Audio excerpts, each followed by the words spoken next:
하나님께서 아브라함을 부르신 그 사건을 다시 한번 읽었는데요. 이 부분 가지고 내가 지시한 산에서 만나자라는 제목으로 은혜를 나누길 원합니다. 여러분 혹시 댓글이란 말 아시죠? 댓글. 쉽게 표현하면 대꾸예요, 대꾸. 대꾸하는 거예요. 말대꾸하는 것처럼 인터넷상에서 누가 글을 쓰면 그 글에다가 댓글을 다는 거예요. 그걸 댓글이라고 그러는데 현대는 굉장히 영향력 있는 의사표현 혹은 소통의 방법입니다. 또한 놀이가 되기도 합니다. 물론 악용해가지고 익명으로 누군가를 폄훼하거나 비난할 때 댓글을 사용하는 사람들도 있긴 있더라고요. 근데 댓글놀이로 한창 유행했던 글이 있어서 한번 좀 소개할까 해요. 누군가 이렇게 적었어요. 고속도로는 넓어졌지만 시야는 더 좁아졌다. 소비는 많아졌지만 마음은 더 가난해졌다. 더 많은 물건을 사지만 기쁨은 줄어들었다. 공감이 되십니까? 저 글에는 없지만 제가 읽어볼게요. 집은 커졌지만 가족은 더 적어졌다. 편리해졌지만 시간은 더 없다. 학력은 높아졌지만 상식은 더 부족해졌다. 지식은 많아졌지만 판단력은 부족해졌다. 뭐 이런 댓글들이 쫙 달리더라고요. 그래서 저도 한번 달아봤어요. 보세요. 교회는 많아졌는데 예배자는 더 줄어들었다. 오늘 아침에 제가 그냥 인터넷 뉴스 이렇게 열었더니 기독교 관련 그 여론조사 그 연구소에서 기관에서 조사했는데 코로나 이후에 예배 숫자가 많이 줄었다고 65%, 70% 정도밖에 회복이 안 됐다고 그런 기사가 올라왔더라고요. 또 외치는 자는 많은데 듣는 자는 더 줄어들었다. 또 말씀의 홍수 시대라고 그러잖아요. 홍수로 물은 많아졌는데 마실 물은 더 줄어들었다. 좀 느낌이 오는지 모르겠어요. 공감이 되는지 모르겠습니다. 특별히 히브리서 10장 20을 보니까 이렇게 이야기하세요. 모이기를 피하는 어떤 사람들의 습관과 같이 하지 말고 오직 권하여 그 날이 가까움을 볼수록 더욱 그리하자. 이미 히브리서가 쓰여질 당시 예수님께서 부활할 승천하신 이후에 약 한 세대, 많게는 두 세대쯤 지난 거예요. 그러니까 30년, 60년 정도 지났어요. 그랬더니 벌써 교회에 어떤 현상이 나타나기 시작했느냐? 모이기를 패하는 어떤 사람들이 생겨나기 시작했더랍니다. 그러니까 안 모이는 거예요. 근데 이렇게 안 모이는 사람들이 그냥 안 모이는 것이 아니고 그게 습관이 되었대요. 예배로 모이지 않는 것, 교회로 모이지 않는 것이 사실 뭐라고요? 잘못된 습관에 빠졌기 때문이라는 거예요. 우리도 코로나 팬데믹 이후에 예배로 모이지 않는 습관이 혹 몸에 배인 건 아닌가 싶습니다. 또 굳이 팬데믹이 아니더라도 예배 안 드릴 때 보면 이런저런 이유가 다 있더라고요. 바빠서, 피곤해서, 먹고 살다 보니 등등. 근데 여러분 한두 번은 그럴 수 있지만 반복적으로 예배를 소홀히 하는 것은 무엇 때문이라고요? 그게 습관이래요. 그래서 사랑하는 성도 여러분, 우리가 습관을 가져도 좋은 습관을 가져야 할 줄로 믿습니다. 이왕이면 힘써 모이고 시간을 정해 하나님께 예배하는 습관을 가졌다면 얼마나 좋을까요? 혹이라도 우리 중에 좋은 습관 말고 히브리 기자가 염려했던 것 같은 그런 안 좋은 습관이 있는 분들이 있다면 그 습관을 고칠 수 있기를 바랍니다. 그래서 묻습니다. 여러분 습관은 어떻게 고치지요? 습관은 어떻게 고칠까요?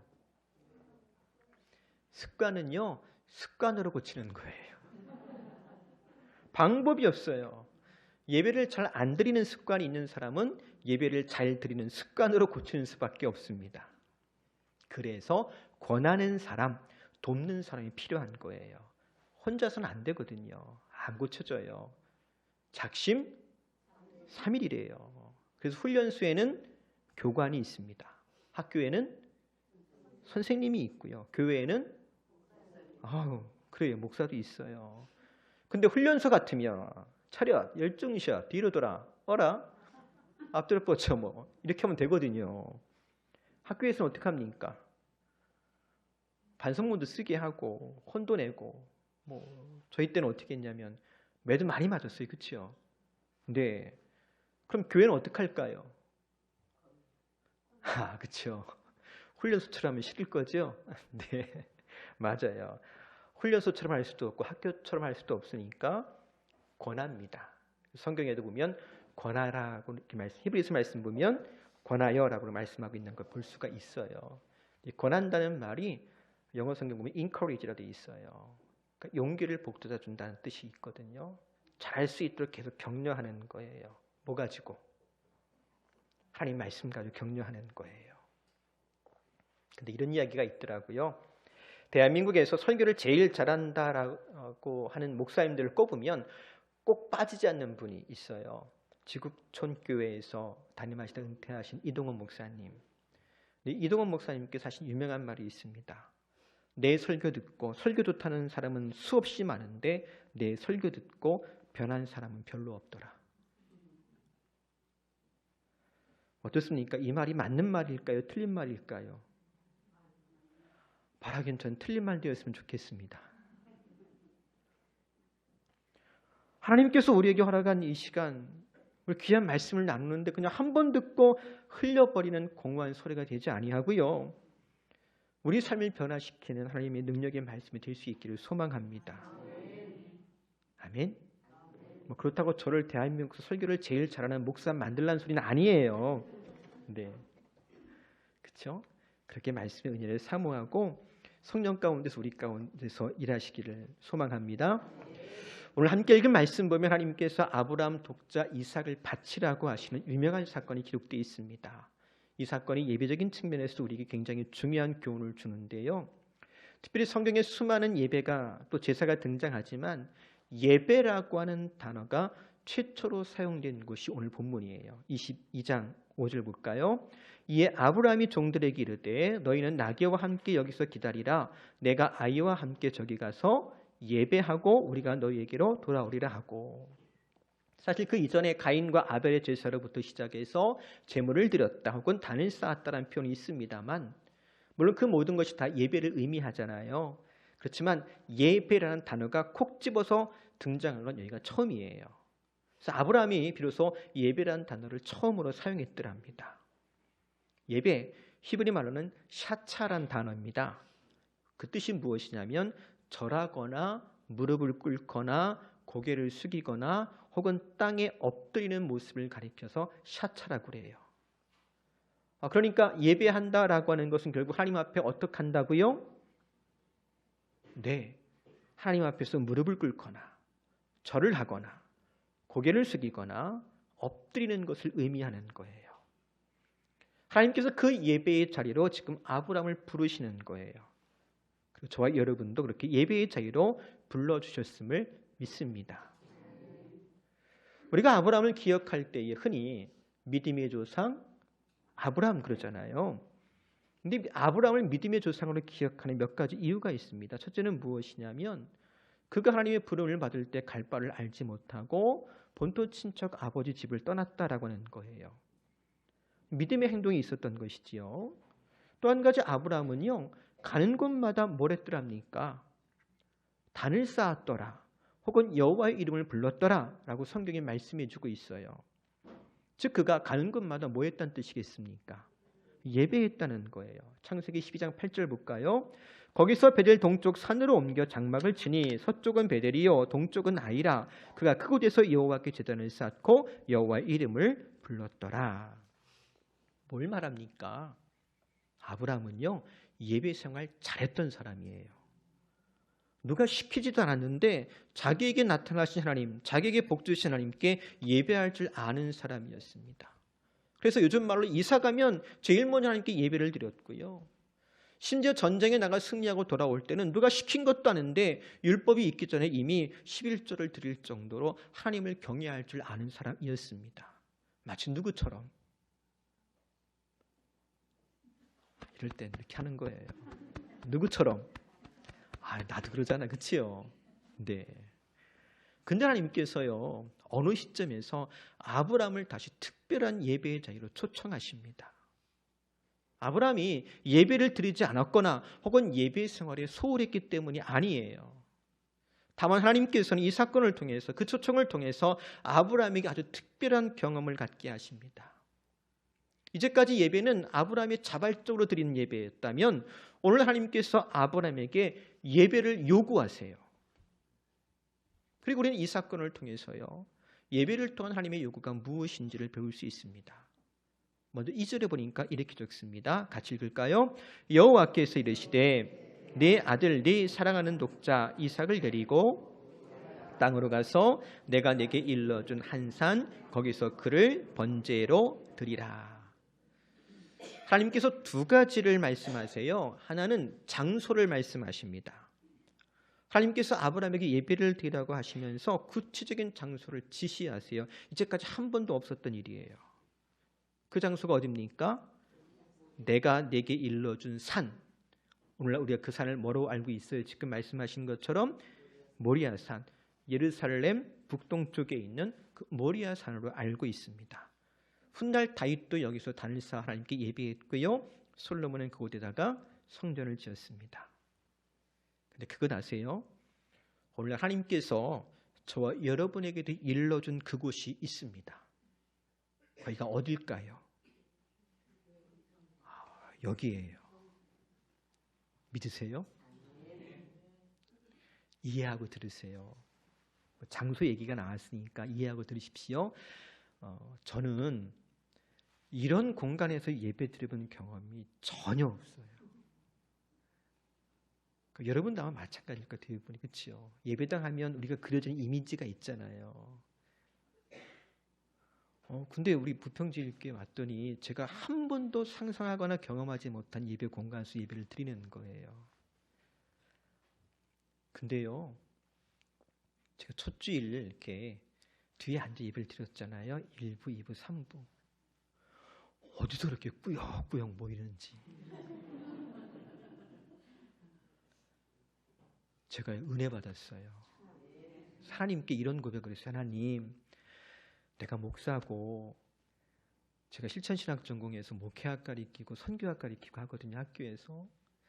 내가 학생들에게 수없이 교회는 건물이 아니다, 그리스도 예수의 이름으로 모이는 게 교회다라고 수없이 가르쳤는데 그 교회를 이제야 만났습니다. 내가 머리로만 알던 그 교회를 내가 이제 만났습니다. 하나님 고맙습니다. 제가 뒤에서 감사했어요. 하나님께서 그리스도 예수의 이름으로 부평지일교회를 세우시고 이곳으로 우리를 부르셔서 살아계신 하나님께 예배하게 하신 줄을 믿습니다. 또 한 가지 하나님께서 아브라함에게 예배를 요구하시면서 뭘 말씀하시느냐? 예배 드릴 때 필요한 제물에 대해서 말씀하세요. 근데 그 제물이 뭐예요? 네 아들 사랑하는 독자 이삭을 바치래요. 이 얘기 좀 나중에 하고, 어쨌든 간에 오늘 우리도 하나님께 예배 드릴 때에 하나님께서 지목하신 제물이 있다는 것 아시지요? 하나님께서 뭘 바치라고 말씀하십니까? 그 제물이 뭔데요? 네, 한번 읽었잖아요. 로마서 12장 1절 같이 읽습니다. 그러므로 형제들아, 내가 모든 자비하심으로 너희를 권하노니 너희 몸을 하나님이 기뻐하시는 거룩한 산 제물로 드리라. 이는 너희가 드릴 영적 예배니라. 하나님께서 어떤 제물을 드리래요? 몸을 산 제물로 드리래요.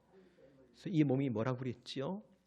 우리의 생명을 담는 그릇이라고 그랬습니다. 그래서 몸을 드리라라고 하는 것은 결국 뭐 드리라고요? 생명 드리고 삶 드리라는 거예요.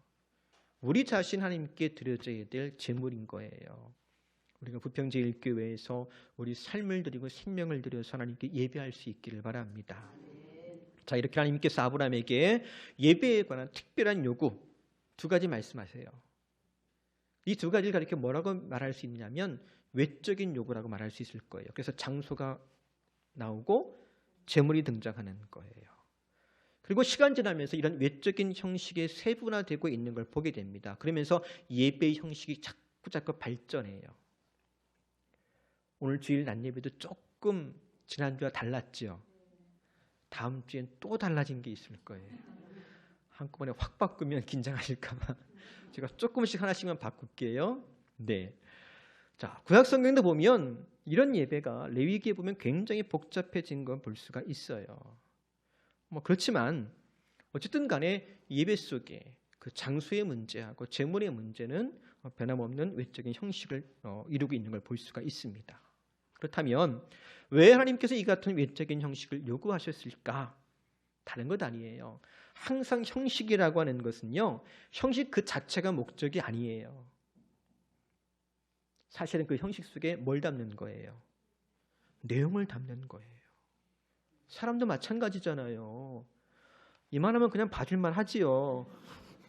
제가요, 이거 녹화되는지 모르겠는데 녹화된 영상 보고요, 그만 꺼버렸어요. 도저히 봐줄 수가 없어서. 시골에서 이렇게 멀리 잡을 때는 그냥 봐줄만 하더니 왜 우리 교회 이렇게 가깝게 잡아요, 제 얼굴을. 어쩜 그렇게 촌티가 나는지. 시골에서 올라온 거 티 안 내려고 그렇게 애를 썼는데 감출 수가 없더라고요. 우리 홍 권사님이 그런 얘기 하더라고. 카메라 마사지 좀 받으셔야 될 겁니다 하더니 좀 관리가 필요할 것 같아요. 어쨌든 간에 이 몸도 그냥 봐줄만 한데 봐줄만 한 거로 끝나는 게 아니고 사실은 이 속에다 뭘 담아야 돼요? 그렇죠. 생명과 더불어서 인격을 담아야 그게 사람다운 거지. 겉은 번지르한데 인격이 아주 뭐 말할 수 없다면 말이 안 되는 거죠. 그렇죠. 그러니까 외적인 형식이라고 하는 것은 결국 내용을 담기 위한 거예요. 그러니까 하나님께서 아브라함에게 장소를 지정하시고 구체적인 제물을 요구하셨을 때는 단순히 그 형식만을 충족시키라고 말씀하신 게 아니고 그 속에 뭘 담으라고요? 내용을 담으라는 거예요. 거기에 네가 담을 게 있다는 거예요. 뭘 담을까요? 첫째, 다 아는 거지만 같이 합니다. 순종. 그치요? 3절 말씀 볼까요? 아브라함이 아침에 일찍 일어나 나귀의 안장을 지우고 두 종과 그의 아들 이삭을 데리고 번제에 있을 나무를 쪼개어 가지고 떠나 하나님이 자기에게 일러 주신 곳으로 가더니, 아브라함이 지금 뭐 하고 있는 겁니까? 지시하신 대로, 지금 요구하신 대로, 말씀하신 대로 행하고 있는 거예요. 다른 말로 순종하고 있는 거예요. 순종하여서 아침 일찍 나귀의 안장을 지웁니다. 그 순간부터 아브라함의 예배가 시작된 거예요.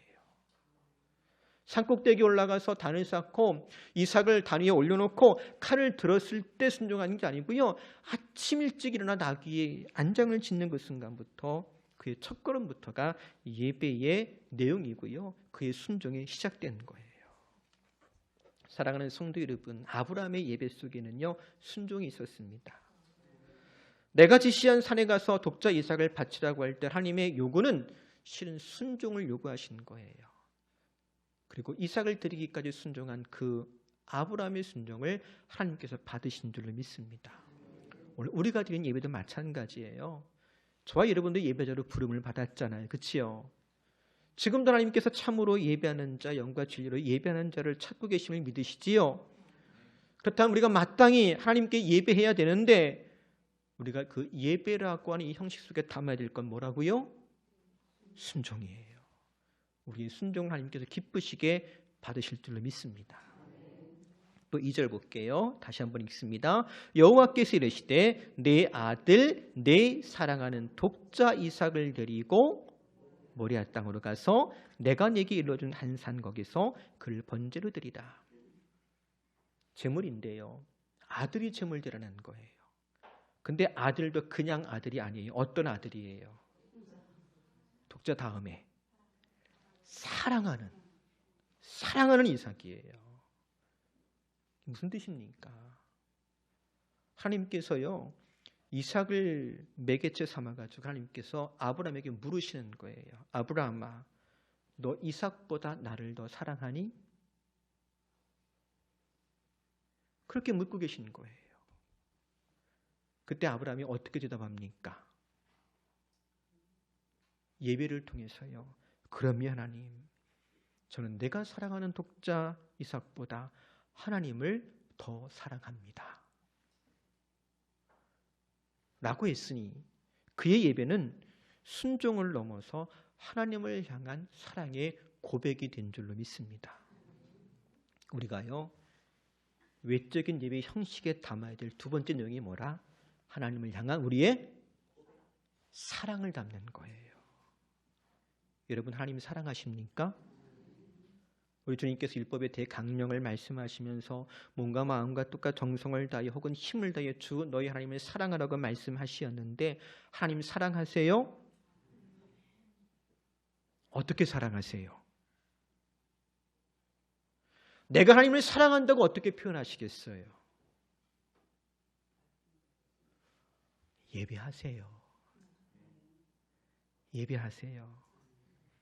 이 예배가 나를 사랑하시는 하나님을 향한 나의 사랑의 고백이 되는 줄로 믿습니다. 우리 교회도 보니까 예배 생활 참 잘하시는 분들이 있으세요. 또 새벽 기도에 참석하시면서 빠지지 않고 기도하시는 분들이 있어요. 참 고맙습니다. 근데 목회하다 보니까요, 고마운 성도도 있고요, 참 칭찬하고 싶은 성도들도 있더라고요. 제가 늘 어디 가면 꼭 칭찬하는 청년들, 이제 지금 청장년 됐어요. 제가 첫 목회지에서 만난 중학생 학생들이었는데 한 13년, 14년 목회했더니 걔네들이 청년 되고 지금은 결혼해서 애 아빠 되고 막 다 그랬는데, 한 여자 청년은 그 당시에 전주에서 대학생활을 했거든요. 근데 전주에서 당진까지 오려면 직행버스를 3번 갈아타야 돼요. 근데 어김없이 토요일 날 되면 버스 갈아타면서 교회 옵니다. 뭐 하려고? 예배 드리려고. 또 서울서 직장 생활하던 청년도 있었어요. 역시 주말 되면 어김없이 예배하러 교회 옵니다. 공무원 시험 준비하는 청년이 있었어요. 근데 그 당시는 공무원 시험을 꼭 주일날 했어요. 그래서 공무원 시험 모의고사도 주일날 해요. 그 청년은 한 번도 공무원 모의고사를 해본 적이 없어요. 왜요? 예배드리러 와야 되는 거예요. 대전서 예배드리러 오는 거예요. 공무원 시험 합격했을까요? 불합격했을까요? 어떻게 합격하겠어요? 떨어지죠. 모의고사를 한 번도 안 봤다니까 떨어졌어요. 그럼 그 인생이 실패했을까요? 성공했을까요? 공무원 시험 떨어질 때는요, 하늘이 무너지는 것 같았는데 천만에요, 하나님께서요, 그를 위해서 너무나 좋은 것들을 예배해 두셨어요. 비교할 수 없는 것들로 준비하시고 채워주시더라고요. 하나님을 사랑하는데요, 하나님도 그 사랑하는 사람들 책임져 주시더라고요. 사랑하는 성도 여러분, 우리의 예배가 하나님을 뜨겁게 사랑하는 예배가 될 수 있기를 바랍니다. 우리 교회 하나님을 뜨겁게 사랑하는 예배자들이 넘쳐나기를 바랍니다. 세상 그 무엇보다도, 심지어 독자 이삭보다 하나님을 더 사랑함으로 예배했던 아브라함에게 주시는 하나님의 복의 말씀을 함께 읽을 수 있기를 바랍니다. 창세기 22장 16절 이하 18절인데요. 제가 읽습니다. 이르시되 여호와께서 이르시기를 내가 나를 가리켜 맹세하노니 네가 이같이 행하여 내 아들 내 독자도 아끼지 아니하였은즉 내가 네게 큰 복을 주고 내 씨가 크게 번성하여 하늘의 별과 같고 바닷가의 모래와 같게 하리니 내 씨가 그 대적의 성문을 차지하리라. 또 내 씨로 말미암아 천하 만민이 복을 받으리니 이는 내가 나의 말을 준행하였음이니라 하셨다 하니라. 우리가 복을 바라고 예배하는 것은 아니지만 하나님을 사랑하는 자에게 하나님도 그 사랑을 확증해 주시는 줄로 믿습니다. 벌하신 주님께서 베드로에게 물으시지요. 요한복음 21장 15절. 요한의 아들 시몬아, 내가 이 사람들보다 나를 더 사랑하느냐. 여기 요한의 아들 시몬 대신에 한번 여러분의 이름을 넣어서 한번 읽어볼까요? 시작. 원기라, 내가 이 사람들보다 나를 더 사랑하느냐? 이제 뭐라고 대답하시겠어요? 뭐라고 대답하시겠어요? 역시 아시네. 우린 말로 안 해요. 몸으로 보여주지. 두고 보세요, 목사님. 내가 예배를 통해 하나님을 얼마나 뜨겁게 사랑하는지 보여줄게요. 지금 그러고 계신 거죠, 지금? 아멘. 말씀 정리합니다. 하나님 원하시는 순종의 제사를 드리십시오. 또 하나님을 뜨겁게 사랑으로 예배하는 저와 여러분 될 수 있기를 바랍니다. 하나님도 우리를 사랑하셔서 하늘의 신령한 복으로 땅의 기름진 복으로 채워주실 줄로 믿습니다. 기도하겠습니다. 살아계신 아버지 하나님, 마지막 시대에 우리를 예배자로 먼저 불러주시어서 순종의 삶이 되게 하시고 하나님을 뜨겁게 사랑하며 하나님을 향한 사랑의 고백을 할 수 있도록 하시니 고맙습니다. 아브라함이 하나님이 지시하신 산에서 살아계신 하나님을 만났던 것처럼 우리도 이곳에서 예배할 때마다 사시는 하나님을 만나고 경험하고 또 그 하나님의 사랑 때문에 살아가는 복된 성도의 삶이 되게 하여 주옵소서. 예수님의 이름으로 기도합니다. 아멘.